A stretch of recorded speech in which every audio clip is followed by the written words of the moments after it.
I'm going to talk about Brady's upper body motion analysis. It's a goalkeeper throw.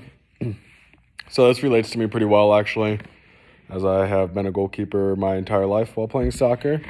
So I can relate to some of these injuries, some of the key points here. So he has three main phases. There's a cocking phase in which they go back, acceleration, coming forward, deceleration, which is coming all the way through. So I decided to break down some of the major injuries, motions that are going on throughout this.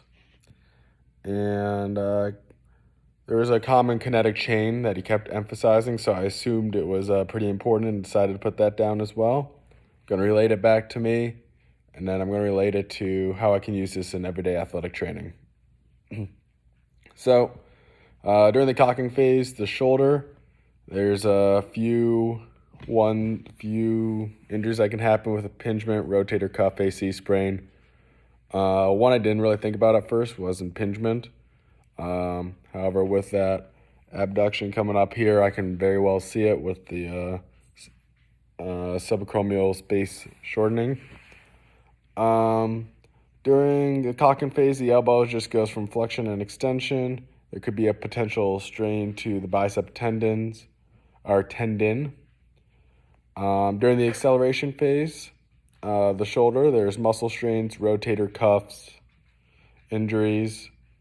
During the elbow, it maintains extension. There are no injuries that can occur.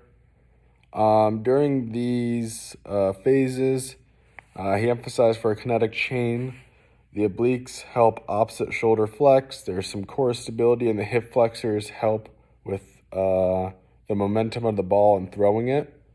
And that's how the other factors are affected in the body. For the wrist and hand, during the acceleration phase, the flexors could be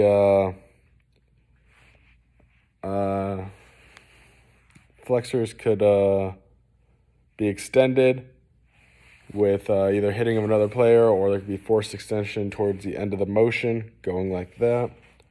During the deceleration phase, rotator cuff posterior instability. Might be hard with some posterior instability unless it hits someone, which it has happened to me before, so it's not completely odd for that to happen. And during deceleration, the elbow maintains extension.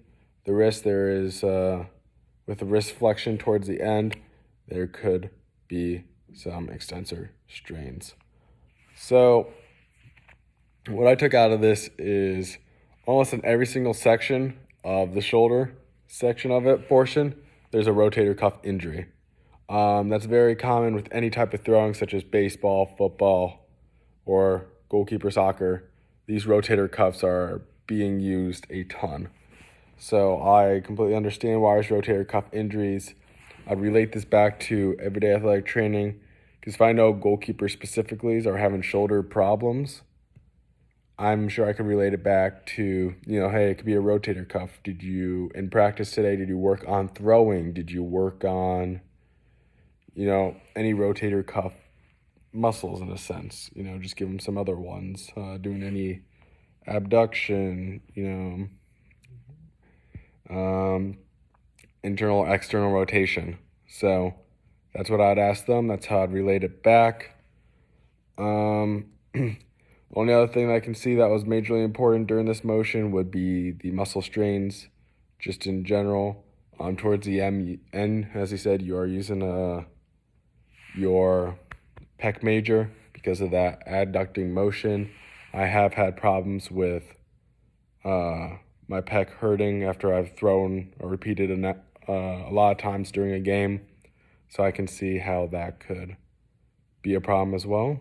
And that's what I learned during Brady's video and how I related back to my athletic training career.